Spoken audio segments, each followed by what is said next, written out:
Buenas noches, vamos a comenzar esa enseñanza del día de hoy, miércoles. Te voy a invitar, por favor, a que me acompañes ahí en tu Biblia, Segunda de Reyes 8, 9 a 11. Segunda de Reyes 8, del 9 al 11, por favor.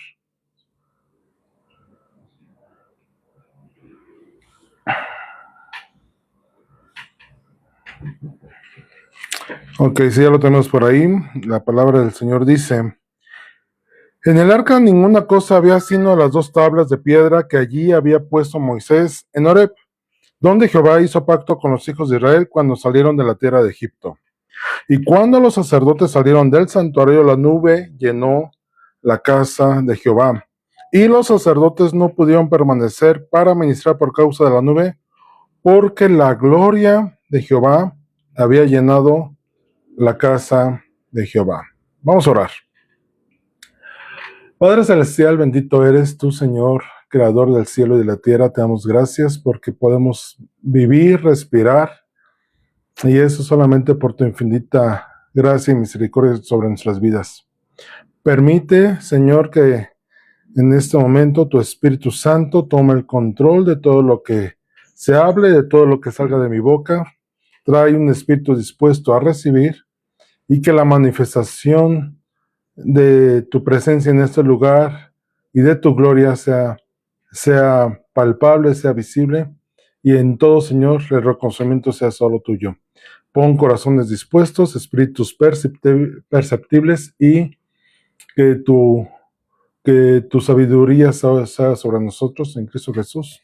Amén. Amén.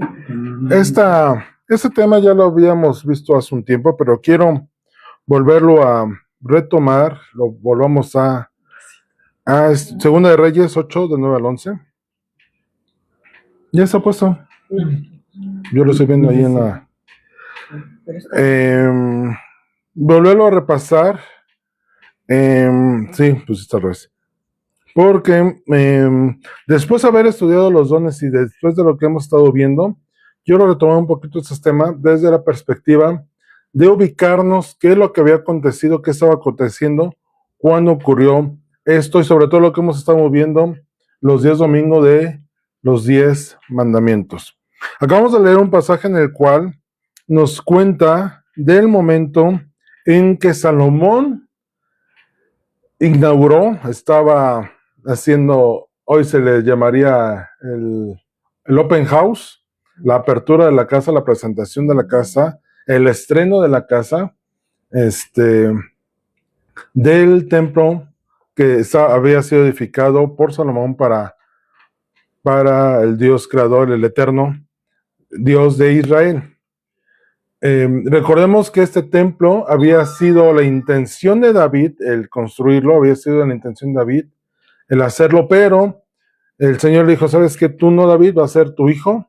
Y David hizo toda la preparación de materiales, toda la preparación de los planos, inclusive él ya dejó cosas diseñadas para que solamente Salomón le diera seguimiento.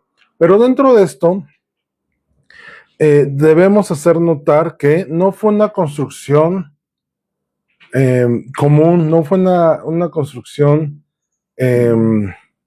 una más, ¿no? Aunque a la par construyó también la casa real. La construcción del templo fue un periodo en el cual todo Israel estaba concentrado en la construcción. Todo el trabajo estaba encaminado a la construcción. Todas las negociaciones estaban encaminadas a la construcción. Toda la disposición de levitas y sacerdotes estaba en dirección a la construcción del templo. Y entonces, cuando viene la construcción, la inauguración, y que Salomón hace un festejo, yo creo como pocas veces se había visto en ese tiempo. Si tú puedes ver ahí el pasaje y también el paralelo en Crónicas, fue un tiempo, una celebración, que lo que se gastó, si hablamos de temas materiales, y lo trajemos a expresión hoy, fue un dineral. O sea, hizo sacrificios y de lo que le dio al pueblo, y de lo que, bueno, fue descomunal. De hecho, al parecer, no había una forma de cuantificarlo, porque no solamente fue la hechura de los sacrificios y lo que se alimentó, lo que se preparó, sino todo el trabajo, hombre, todo lo que implicó. Bueno, yo creo que lo podríamos comparar como ahora que el próximo año viene el tema del mundial, que, que el gobierno, las autoridades de FIFA están buscando voluntariado para que les ayude a la organización. No les pagan, por cierto. Después de todo el dinero que manejan, no les pagan. Están buscando voluntariado. Bueno, pues todo ese voluntariado se tenía que organizar. Bueno, en el tiempo de la dedicación del templo, algo semejante estaba ocurriendo. Y entonces viene ya después de la oración de Salomón y después de la dedicación, viene un tiempo en el cual Dios se manifestó de tal manera su agrado, su complacencia, su regocijo, su estar contento con la construcción del templo, que veremos en el pasaje, que dice que los sacerdotes salieron del santuario, habían administrado dentro del santuario, y fue tanta la complacencia de Dios, quiero que esto lo medites, lo traigas a tu mente, fue tanta su complacencia que llenó la casa del Señor, la nube del Señor llenó la casa. Y la nube del Señor es la presencia de Dios. Cuando tú entras a tu casa, entra tu presencia, ¿no? Ya estás ahí, no estás pensando en que vas a estar ahí, no, ya estás ahí. Recordemos que el nombre del Señor, de Yahweh, significa el que era, el que es y el que ha de venir. En una connotación también, yo soy el que soy, pero otra traducción que tiene el nombre, yo soy el que está. Ajá, o sea, hablando de su presencia. ¿Qué es presencia? Empezando, presencia es la circunstancia de estar presente o de existir. Cuando hablamos de estás ante la presencia de alguien, estás hablando que no estás ante la imagen, no estás ante un holograma, no estás ante un dibujo, no estás ante la instancia, la circunstancia de que la persona está presente, que existe y está presente. Entonces, eso es presencia. Yo estoy ahorita ante la presencia de mis papás y de mi hermana. Ellos están ante mi presencia, ¿no? Porque aquí estamos físicamente en este momento. Dios está en todos lados, pero no en todos lados se manifiesta. Y aquí viene una diferencia importante. Dios es omnipresente, en todos lados está, pero en todos lados no se manifiesta. Y ahorita vamos a ver por qué. La gloria de Dios es la manifestación pública de su santidad, de sus atributos. Si Él es santo, su gloria se manifiesta. La gloria de Dios es la manifestación de la grandeza y el esplendor divino. La manifestación de Dios viene por su voluntad. Nosotros no podemos hacer nada para, Señor, ya hice esto, estás obligado. No, la manifestación de Él viene por su voluntad. Él decide estar o no estar. Él decidió. Así hubieran hecho 1000 sacrificios si Dios no hubiera decidido estar en la casa, en el templo que preparó Salomón, no hubiera estado, ¿no? Pero Él se complació al punto que llenó la casa y era tan palpable la presencia ahí de su gloria que dice que los sacerdotes no podían entrar. Imaginen que había una fuerza invisible que llenaba y era palpable. Es como la densidad que tenía su presencia, si lo podemos manifestar así. Si tú tocas el agua y la palpas y lo haces en el mar, no es la misma sensación que te da palparla en la pileta de tu casa a que lo hagas a nivel del mar. Si tú pudieras palpar el mar, el líquido que hay, el agua que hay en el mar muerto, que está mucho más cargado de sal, la sensación sería diferente porque la densidad es diferente. ¿Ok? Entonces, la gloria de Dios es la manifestación palpable de su santidad.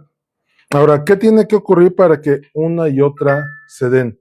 La presencia de Dios se manifiesta cuando el trono de su gloria, de Él, su trono, está establecido. Esto es, hay un reconocimiento de su autoridad, de su señorío. No puede haber trono donde no se reconoce autoridad. Tú no puedes entrar ante la presidenta, donde ella se sienta a legislar, a gobernar, si no reconoces su autoridad. Si no reconoces su autoridad, tú podrías entrar y sentarte en ese lugar pensando que es una silla más. Cuenta la historia que cuando en la Revolución Villa y Zapata llegaron a Palacio Nacional, ¿quién fue Villa? Se sentó en la silla presidencial y pues como que hizo broma ahí de que pues ya estoy aquí, ¿no? Ya soy como presidente, ¿no? El lugar donde se siente la autoridad viene acompañada del reconocimiento del mismo. En aquel tiempo tú no te podías presentar ante un rey, como en el caso de Esther lo comenta, sin reconocer la autoridad. Tú no podías entrar ante el trono, a la sala del trono, cuando quisieras, como quisieras, a la hora que quisieras y vestido de la forma que quisieras. Y es más, Esther dice, yo me arriesgo a que si entro y el rey no me esperaba, y no yo gracia delante de él, puedo morir en ese momento. Si al rey le place, puede decir, ¿quién te mandó traer? Viniste ni siquiera yo te llamé, mátenlo. Así llegaba a ese punto. De hecho, si tú ves en varias películas, la autoridad o el reconocimiento que había en reyes hablaba de su autoridad. Por ejemplo, en la de Cruzada, cuando habla de la historia de la conquista de Jerusalén por parte de los sarracenos, de los musulmanes, el rey leproso que estaba en Jerusalén tiene una confrontación con el rey, se me fue el nombre de ese rey musulmán, Hasalasim, creo se llamaba, y aunque eran reyes y estaban en conflicto, había cierta cordialidad y respeto, al punto que el rey musulmán le dice, oye, deja que mis doctores te revisen tu lepra. Oye, pero sí, estamos en conflicto, pero yo reconozco tu autoridad, así como tú reconoces mi autoridad. No había trono en ese momento, pero se reconocía autoridad. En algún pasaje de Segunda de Reyes, dice que el rey de Israel y el rey de Judá, y en ese tiempo Josafat, se juntaron y ambos estaban sentados cada quien en su propio trono y estaban ante su presencia. Y al estar ante la presencia de los dos reyes era porque reconocías a los dos reyes. Entonces, donde está el trono de Dios es porque se reconoce autoridad. Por eso Dios no se manifiesta en cualquier lugar, porque no en todo lugar es reconocido como rey y como señor, como la autoridad soberana y suprema que está sobre todas las cosas. Y entonces, no porque no pueda manifestarse, pero ¿para qué habría de manifestarse si no hay un reconocimiento? Entonces, cuando el Señor se manifiesta en el trono de Salomón, es porque ¿qué había ahí? A ver, recordemos, ¿qué había en el templo? El lugar santísimo donde estaban los candelabros, la mesa de las proposiciones, el altar de incienso, y detrás de la cortina que dividía el lugar santo con el lugar santísimo, estaba el arca del pacto, o también conocido el trono de gracia. Y algunos eruditos concluyen que el arca tenía forma de un asiento de trono, porque siempre nos han dicho que el arca eran los arcángeles tocando hacia adelante, y no, una de las puntas de los ángeles bajaba hacia la punta como si fuera el descanso del brazo, y la otra ala se juntaba con la otra ala del ángel para darle el respaldo al asiento. Por eso dice, acércate confiadamente al trono de gracia. ¿Cuál es el trono de gracia? Pues el arca del pacto, donde el Señor, Dios Todopoderoso, se sienta para ejercer su autoridad y la manifestación de su soberanía sobre todas las cosas. Entonces, donde no hay reconocimiento de Dios, no hay manifestación de su gloria. Nosotros podríamos congregarnos en su nombre, tener el lugar más más grande, el auditorio más grande. Pero si no lo reconocemos como Señor, en baldo está todo lo que hagamos, porque su gloria no se va a manifestar. Recordemos el pasaje de cuando Elías se confronta contra los profetas de Baal. Dice que hicieron cada quien su altar y que Elías les dijo, ustedes son 400, mayoría gana, ¿no? Ustedes empiecen a hacer lo necesario para que si Baal es Dios, se manifieste. Y entonces no importó todo lo que hicieron. Dice que se cortaban la piel, derramaban sangre, se estaban acuchillando, gritaban, danzaban, y Elías todavía se da la libertad, no lujo, la libertad de decirles, grítenle más fuerte, a lo mejor está dormido, o a lo mejor está haciendo sus necesidades. Grítenle para que venga en su respuesta. Y ya, no hubo manifestaciones en medio del día. Y entonces Elías toma la palabra y lo primero que hace Elías en su oración es reconocer la autoridad de Dios. Tú, Señor, creador del cielo y de la tierra, ten a bien. Y antes de que terminara su oración, fuego del cielo desciende y se manifiesta la gloria de Dios. ¿Por qué? Porque hubo un reconocimiento de Dios. Su presencia estaba ahí, se la reconoció, entonces vino la manifestación. Dice Levítico 10:3, entonces dijo Moisés a Aarón, esto es lo que habló Jehová diciendo, en los que a mí se acercan, me santificaré, y en presencia de todo el pueblo seré glorificado, y Aarón cayó. La Nueva Traducción Viviente dice, así que Moisés le dijo a Aarón, esto quiso decir el Señor cuando dijo, demostraré mi santidad por medio de los que se acercan a mí, demostraré mi gloria ante todo el pueblo. Y Aarón guardó silencio. Esto es, el Señor les estaba diciendo, yo estoy con ustedes y si ustedes me reconocen, yo me voy a manifestar en los que vengan a buscarme. Toda la creación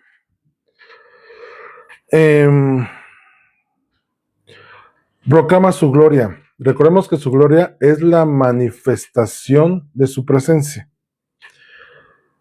Entonces, si la creación manifiesta su gloria es porque la creación reconoce la autoridad del Creador. Vamos a Isaías 66:1, por favor. Isaías 66:1.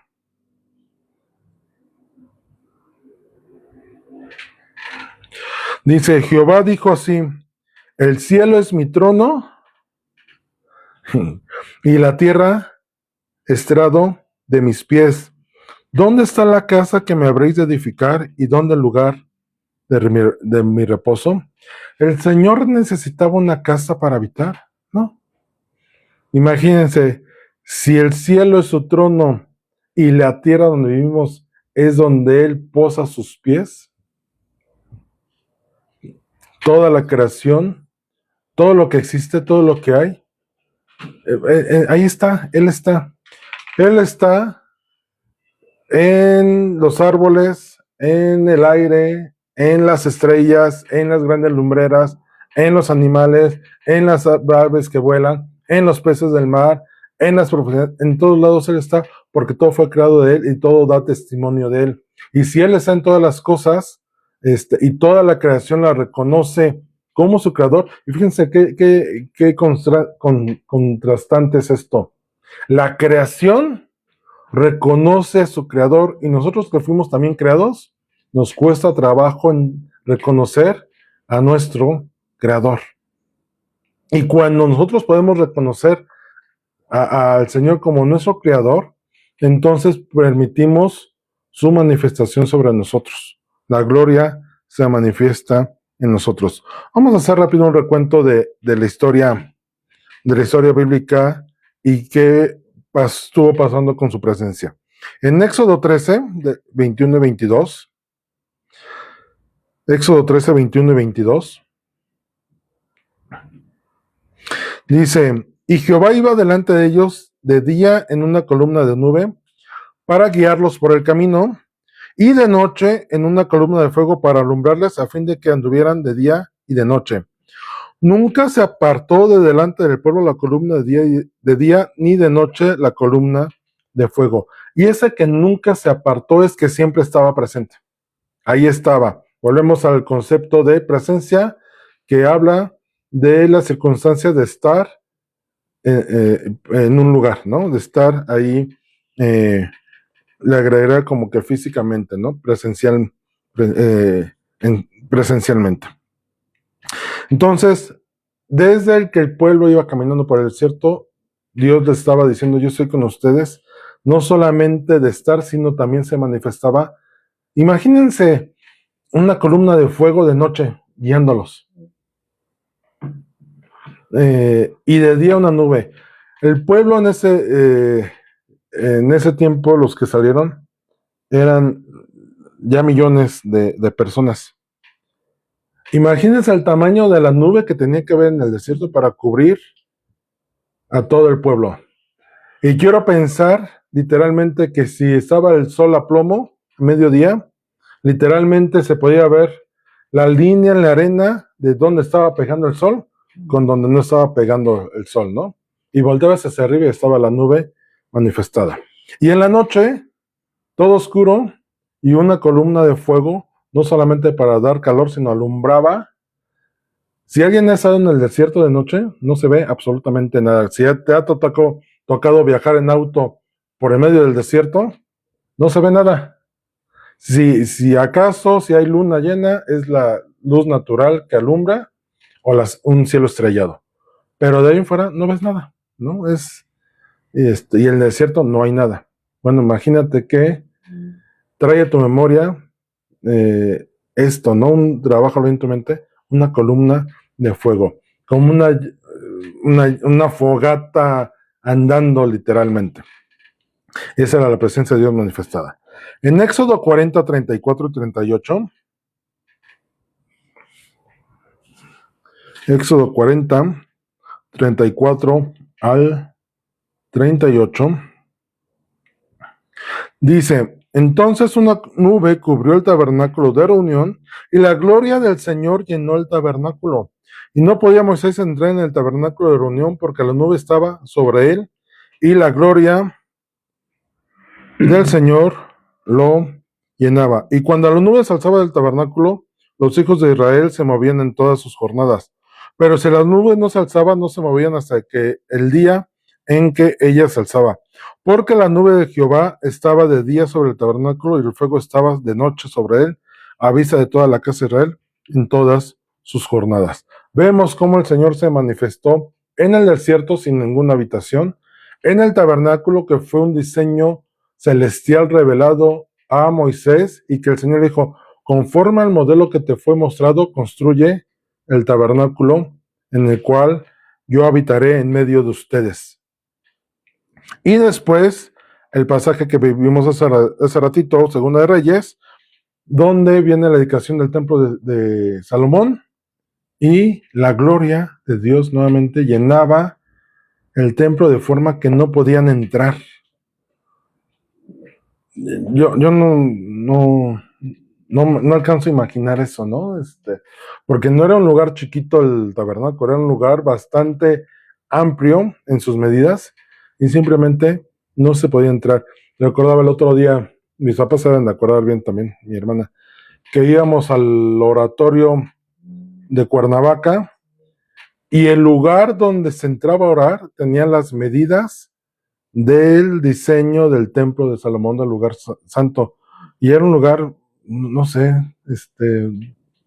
unos 15 metros por lado, yo creo, que medía el oratorio.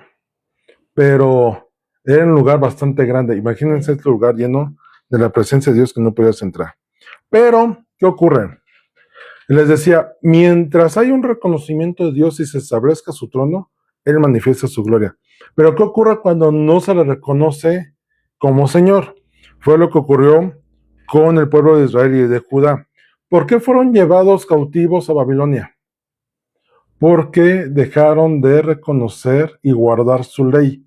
Veíamos los domingos, hemos estado viendo cómo por no guardar el día de reposo, por cierto, Vino entonces las consecuencias de ser llevados, porque el día de reposo estaba elevado a un nivel sagrado como una fiesta, una de las fiestas importantes dentro de Israel. Ese nivel estaba el día de reposo, y no guardaron su ley. Literalmente veíamos el domingo cómo ellos menospreciaron. ¿Y qué es menospreciar? Ay, tú me dijiste que guardar el día, yo que lo voy a guardar. Yo me quiero poner a trabajar. Yo me voy a poner ese día a jugar fútbol. Pero es el día del Señor. No, yo... es más, ese día voy a aprovechar para irme con mi familia a Acapulco. Y no porque sea pecado. No estoy diciendo eso. Pero no es guardar ese día para el Señor, sino para deshonrarlo. Dice, para profanarlo. Y decimos que profanar es hacer completamente lo opuesto por lo cual fue creado. Y si fue creado para darle gloria a Dios, hacemos todo menos darle honra en el día del Señor. Entonces, por desobedecer al Señor y por dejar de reconocer su autoridad sobre el pueblo de Israel, fue que el pueblo fue llevado cautivo a Babilonia. Vemos en Reyes y en Crónicas cómo la consecutiva de reyes rebeldes a Dios, y que cada rey venía y se esforzaba por ser peor que el anterior, fue algo que a Dios no le agradó, al punto que dijo, ¿saben qué? Mi gloria que estaba con ustedes ya no tiene razón de ser porque ustedes no me reconocen. Recordemos lo que ocurría en el templo, y lo puedes leer en Ezequiel, que dentro de la casa del Señor había demonios pintados en las paredes, había altares demoníacos dentro del templo, había imágenes idólatras dentro del templo, y no solamente estaban, le ofrecían sacrificios, le ofrecían sus rituales dentro del templo a esas deidades, a esas idolatrías, a esas imágenes. ¿Eso no es una burla? ¿Eso no está lejos de reconocer la autoridad de Dios? Esa es una burla, ¿no? Es de plano un menosprecio en toda su manifestación. Entonces, ¿por qué fue llevado el pueblo de Israel y de Judá a Babilonia? Porque dejaron de obedecer a Dios. Y dice Ezequiel 10, 18 y 19, no lo busques, yo lo leo. Entonces la gloria del Señor se elevó de encima del umbral de la casa y se puso sobre los querubines. Y alzando los querubines sus alas, se levantaron de la tierra delante de mis ojos. Cuando ellos salieron, también las ruedas se alzaron al lado de ellos y se pararon a la entrada de la puerta oriental de la casa del Señor. Y la gloria del Dios de Israel estaba por encima de ellos. Ya no estaba en el templo la gloria. Había sido sacada de su casa y estaba flotando arriba. En Ezequiel 11, 22 y 23 yo lo leo. Dice, después alzaron los querubines sus alas y las ruedas en pos de ellos, y la gloria de Dios, del Dios de Israel, estaba sobre ellos. Y la gloria del Señor se elevó de en medio de la ciudad y se puso sobre el monte que está al oriente de la ciudad. ¿Qué había ocurrido? La gloria del Señor fue saliendo de estar del lugar santo a estar sobre, después de estar sobre la casa, a estar sobre la ciudad, y después de estar sobre la ciudad, se movió un monte al oriente. ¿Y eso qué significa? Que al no ser reconocido Dios, Señor sobre ellos, literalmente fue, ¿me estás corriendo de mi casa? Ok. Lo podemos ejemplificar así. El Señor dijo, bueno, ¿no quieres que esté aquí? Pues me voy, ¿no? Pero después no vengas a quejarte. Y eso fue lo que ocurrió. Veamos ya que en Ezequiel 11, 16 al 21 viene una promesa de restauración. Dios mostrándose tan Dios misericordioso, Yahweh mostrando su personalidad como el Dios presente, el que es, el que eres, el que era y el que ha de venir, el yo soy el que soy y el que estoy, diciendo, vendrán tiempos en el cual los voy a regresar y entonces ustedes reconocerán que yo soy su Dios. Y en Esdras 6, 16 al 18 podemos leer cómo después de ese cautiverio de 70 años en Babilonia, Dios les dice, van a regresar a mi tierra. Y en otras ocasiones lo hemos platicado, que Dios les dice, los voy a regresar no porque lo merezcan, no porque hayan hecho algo que amerite, los voy a regresar porque no voy a permitir que por su culpa mi nombre sea blasfemado. Tengo que defender mi honra, tengo que defender mi gloria, y eso es, los voy a regresar. Pero aquí hay alguna característica muy importante. Reconstruyen el templo, el segundo templo conocido de Jerusalén, pero si tú lees en Esdras 6, todo estuvo muy bonito, la dedicación y todo, pero yo no hablo de la presencia de Dios. ¿Y por qué es? Porque ya no estaba su trono. El arca ya estaba perdida en ese momento. Vamos a recapitular en la historia. Cuando se lee los artículos que fueron llevados por Nabucodonosor a Babilonia, habla de las cosas que sacó del templo, entre ellas las columnas de bronce y sus capiteles, que eran de bronce, de oro, con bronce y bueno, todo lo que tenía valor se lo llevaron. En la construcción, los capiteles tenían una altura y cuando son llevados, se describe de otra altura. Ese será otro estudio que hacer, pero bueno. El arca fue escondida se cree que fue Jeremías el que escondió, el que el Señor le mostró cómo sacarlo, y el arca había sido traspuesta del lugar santo a un lugar secreto. No pudo salir de Jerusalén porque Jerusalén estaba sitiada. No, nadie podía entrar ni salir. Pero Salomón construyó un templo que tenía una trampa, la cual podía sacar el arca sin que nadie se diera cuenta y fuera llevada a un lugar escondido. Recordemos que les decía ahorita que la gloria de Dios se movió a un monte al oriente de Jerusalén. La conclusión es que en ese lugar al oriente es donde el arca estaba escondida.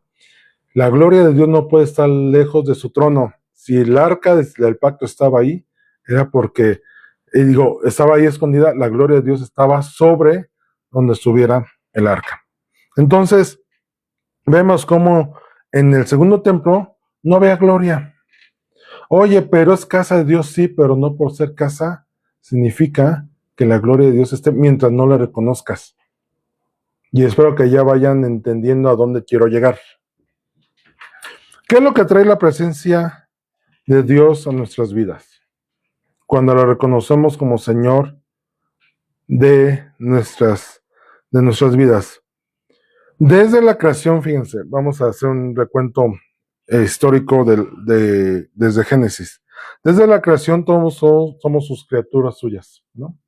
Dios nos creó, toda la creación fue creada por Dios, toda la creación reconoce su gloria, le da reconocimiento, proclama su gloria.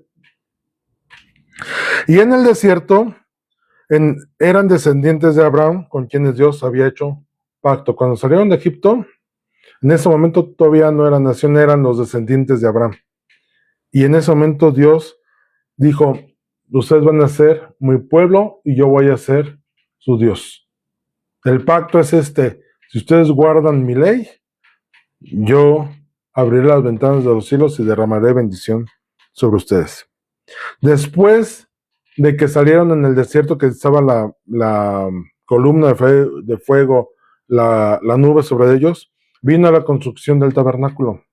Y en el tabernáculo, el Señor se convierte en el Dios de Israel. Ahí es donde dice, mi pacto con ustedes es y aquí voy a habitar con ustedes.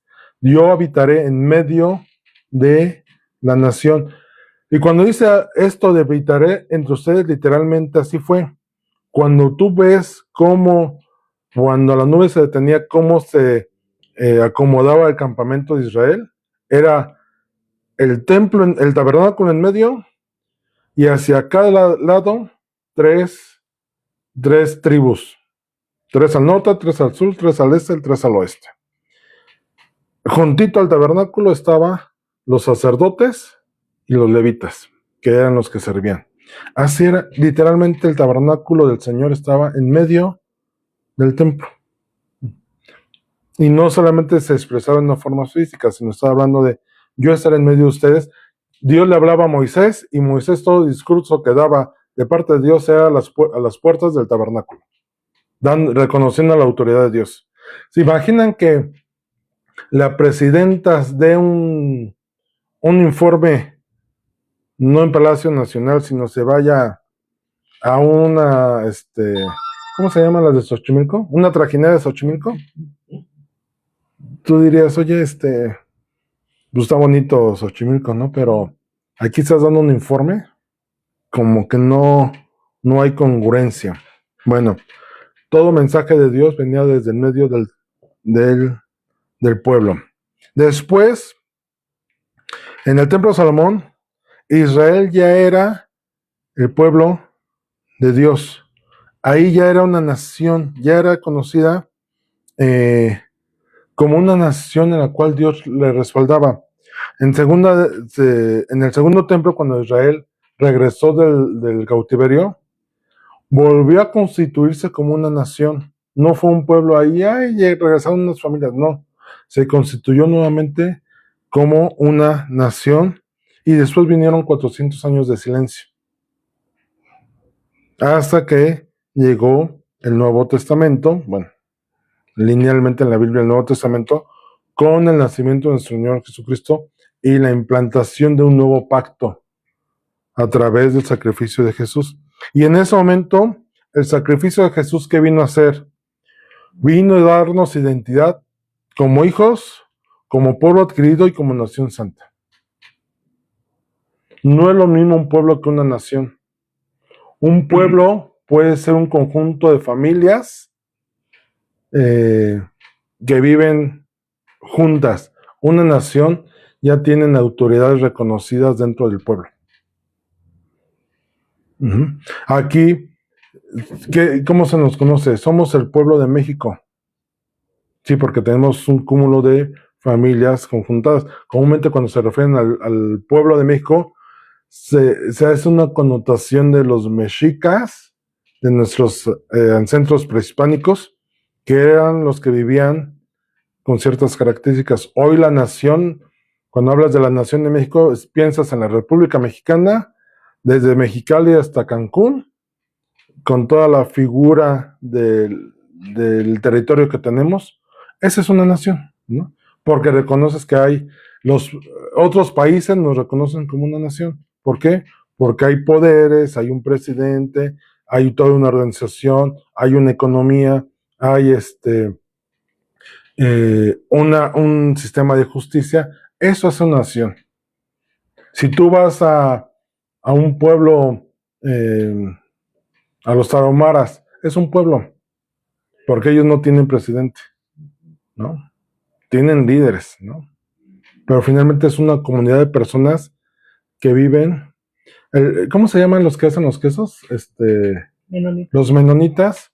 Es un pueblo, es conocido como el pueblo de los menonitas, porque es una comunidad, y esa comunidad es tan restringida en cuanto a tradiciones, que se casan entre ellos, no se contaminan con tecnología, no hablan comúnmente con otras personas, solamente las personas líderes son las que tienen contacto, pero todos los jóvenes, digamos, viven para la comunidad, dentro de la comunidad, y se casan dentro de la comunidad, tienen sus propias escuelas, su propia educación, no tienen policía, pero sí reconocen a las autoridades. O sea, ahí venimos la diferencia.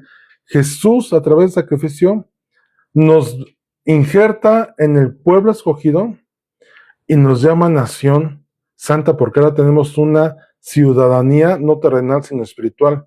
Y lo más importante, nos constituye hijos, porque Él nos da ese regalo. En 1 Corintios 3, 16, 17, vamos ahí, por favor.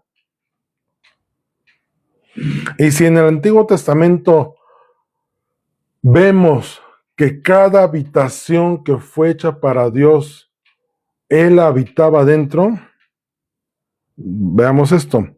Dice el verso 16, ¿no sabéis que sois templos de Dios y que el Espíritu de Dios mora en vosotros? Si alguno destruyese el templo de Dios, Dios le destruirá a él, porque el templo de Dios, el cual sois vosotros, santo es. El templo que ahora el Señor quiere habitar y donde su trono sea establecido y donde su presencia esté permanente y su gloria sea manifiesta, somos tú y yo. Sí, reconocemos a Dios en las congregaciones, pero Él no habita en el templo humano, Él habita en nosotros. Si todos nos congregamos reconociendo su autoridad, Él se va a manifestar. No es por el lugar. El lugar puede estar dedicado, sí. Puede ser consagrado a Dios, sí. Podemos anhelar y pedirle que Él establezca ahí su trono, sí. Pero el trono no es por el lugar. El trono viene de tu conciencia, de tu voluntad, que le permitas gobernar sobre tu vida. ¿De qué sirva que gobierne en un palacio si no le reconoces como Señor? Pedimos su gloria, pero no estás dispuesto a sujetarte a Él. Él te dice, si tú eres obediente en mi ley, te voy a bendecir. Y queremos la bendición sin obedecerle. Pero cuando nos sucede al contrario, sí vamos a Él y entonces, sí Señor, hazme venganza. Sí, pero antes no me reconocías. ¿Cómo quieres que yo manifieste mi gloria contra tus enemigos si me vienes a pedir, me vienes a reconocer? No por convicción, sino por conveniencia, porque te hicieron algo. Pero mientras no te hiciera a tus enemigos nada, no me reconocías como Señor porque vivías de acuerdo a tus deseos. ¿Podemos entender esto? Necesitamos hacer al Señor, a Dios, a Yahweh, el Señor de nuestras vidas. Que la obra redentora de Jesús en la cruz sea manifiesta en nuestras vidas. Que la vida del Señor Jesús sea vertida en nosotros para menguar nosotros, para que Él crezca.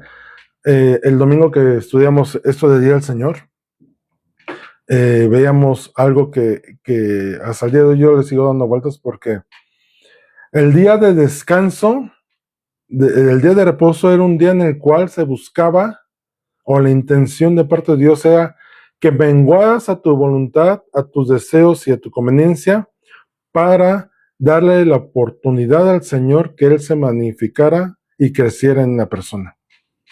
El día del Señor no es algo ritualista, es algo de convicción, menguar para reconocer su grandeza. Veíamos cómo el día del Señor, el día del reposo era un día de pacto y de un recordatorio de que Él era Dios. En la medida que nosotros reconozcamos al Señor sobre nuestras vidas, es en la medida que permitimos que su presencia esté en nosotros, se manifieste en nosotros y que su gloria sea manifiesta. La gente puede estar enferma, puede esperar una sanidad de Dios, pero quiere su sanidad, pero seguir viviendo como estaba. Señor, sana mi riñón de cirrosis porque he tomado mucho. Pero Él no está pensando en sanar para consagrarse a Dios. Él quiere sanidad en su riñón para seguir tomando. Si no lo reconocemos como Señor, ¿cómo esperas su gloria manifiesta? Ahora, Dios no se va a detener a manifestarse por alguno que no crea, por alguno que no lo reconozca. En una congregación, mejor habrá 100 personas y 99 no crean, pero hay uno que sí cree y se somete a la voluntad de Dios. Por ese uno, el Señor se manifiesta. Había un testimonio, ese me lo contaba mi hijo, no sé dónde lo escuchó, que era un hombre, un ministro del Señor, y que traía ahí sus detallitos, ¿no? Pero que él decía, y muchos lo hemos vivido esto, ¿no? O lo hemos conocido. Pues mira, estoy en pecado, o estoy haciendo algo mal, pero la gloria del Señor se manifiesta. Por ahí había el testimonio de alguien que sí conocía que se iba a ministrar y se metía cuando salía a compartir, se metía con prostitutas y ministraba y decía, pues es que pues hago esto, pero el Señor se sigue manifestando. Y dentro del testimonio que me contaba mi hijo me decía que el Señor le dijo, mira, estaba ministrando, dice, ni te creas mucho, te estoy utilizando, pero no es por ti. Yo voy a manifestar mi gloria a través de ti, porque hay gente que sí cree en mí, que sí espera por mí, que sí me está buscando, y yo soy fiel en estar. Pero, espérate que lleguemos a casa, tú y yo nos vamos a echar un pollito. Ya te imaginarás lo que ocurrió con este hombre, ¿no? Cuando Dios aquí en la casa tenemos un dicho, ¿no? Ay, te voy a dar tu mantenimiento, y es una expresión que utilizamos de, hay que corregirte algo, ¿no? Estás haciendo algo mal, necesitas cambiarlo, entonces te voy a pasar por mantenimiento. Cuando el Señor, valga la expresión, nos pasa por su mantenimiento, es para que nosotros reconozcamos que Él es Dios. Nada es por nosotros, nada es en nosotros. Si queremos su gloria manifiesta, reconozcámoslo como Señor. Establezcamos su trono en nuestra vida, en las diferentes áreas, en lo sentimental, en lo emocional, en tu mente, renueva tu mente, en tu casa, en tu trabajo, que Él sea Señor de todas las cosas, en tu economía, y entonces verás la gloria de Dios manifestada en cada área de tu vida. Entonces, la invitación es esta en esta noche. Haz al Señor, Señor, haz a Jesús Señor de tu vida. Reconoce la autoridad de Yahweh sobre todas las cosas, el Eterno sobre todo lo que hay, es por Él. Y todo da testimonio de Él. ¿Quieres ver la gloria de Dios manifestada? Reconócele como Señor y Salvador. Hay un pasaje que le dice Moisés, Señor, quiero verte cara, ver tu gloria. Dice, no, si lo vieras, no vives. Te voy a permitir ver mi gloria. Entonces dice que lo mete en una rendija en el peñasco. Y cuando el Señor pasó, dice que el Señor tapó con su mano la peña y pasó y solo pudieron ver su espalda. Pero dice, la gloria del Señor se manifestó. Moisés vio la gloria del Señor en la zarza. Una zarza que ardía y no se consumía. ¿Y qué dice Moisés? ¿Qué cosa es esta? ¿Qué es esto, no? O sea, estoy viendo la zarza con sus ramitas verdes, y con llamas envuelta, pero no se consume. ¿Qué vio Nabucodonosor cuando echó a Sadrach, Mesach y Abednego dentro del horno que le habían aumentado el calor 7 veces? Dice, veo a 3 hombres caminando y a un hijo, ¿cómo dice? A un hijo de hombre, y bueno, la referencia que hace es como de gloria. Vio algo sobrenatural, no era normal. Y dice que la gloria se le manifestó sobre Sadrach, Mesach y Abednego, porque dice que cuando los manda a sacar, dice, no están quemados ni nada, no tienen ni un cabellito chamuscado, es más, ni siquiera huelen a quemado. ¿Qué es esto? ¿Qué ocurrió con Daniel en el foso de los leones? Que se acerca a Darío y dice, Daniel, ¿tu Dios al que sirves pudo salvarte? ¿Y qué le dice Daniel desde abajo? No te preocupes, aquí estoy. El Señor mandó a su ángel que cerrara la boca. Esa fue gloria de Dios. Una manifestación, pero si tú analizas la vida de Sadrach, Mesach y Abednego, o la vida de Daniel, son personas que habían decidido poner al Señor como autoridad sobre sus vidas. Y así yo te invito al día de hoy, pon al Señor como tu autoridad y verás su gloria manifestada, porque su presencia ya está en nosotros. Y ahorita en Corintios leíamos eso. El Espíritu de Dios ahora mora en ti y en mí. Vivamos conforme a ello. Vamos a orar. Padre Celestial, gracias porque tu misericordia no tiene manera nuestra mente de poderla entender, concebir, inclusive recibir. Y gracias porque desde la creación tú has querido estar permanentemente en nosotros, que tu presencia esté morando en nosotros, y al reconocerte, Señor, le damos oportunidad a que tu gloria se manifiesta. Señor, queremos ver tu gloria. Y al decir esto, es porque reconocemos tu autoridad, nos sometemos a tu voluntad, menguamos nosotros para que tú crezcas. gloria como del unigénito Hijo de Dios, es la que queremos manifestar en nuestras vidas. Y en la medida que esa gloria del Hijo se manifieste es porque su Hijo, tu Hijo vive en nosotros y da vida. Señor Jesús, danos tu vida.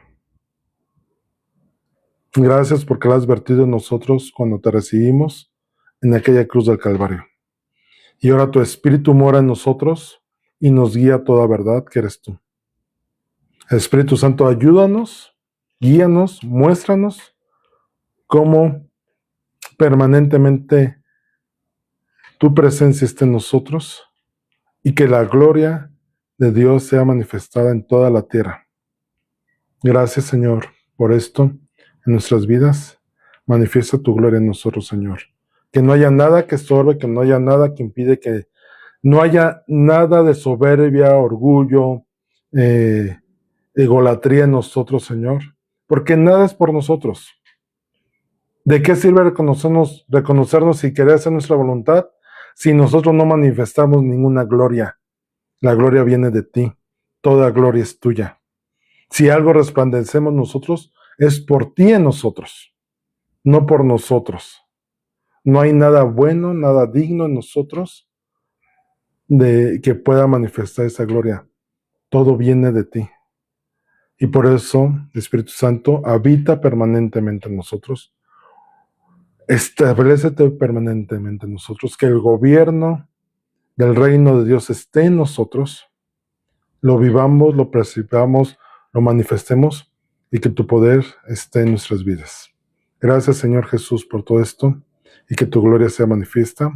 Amén y amén.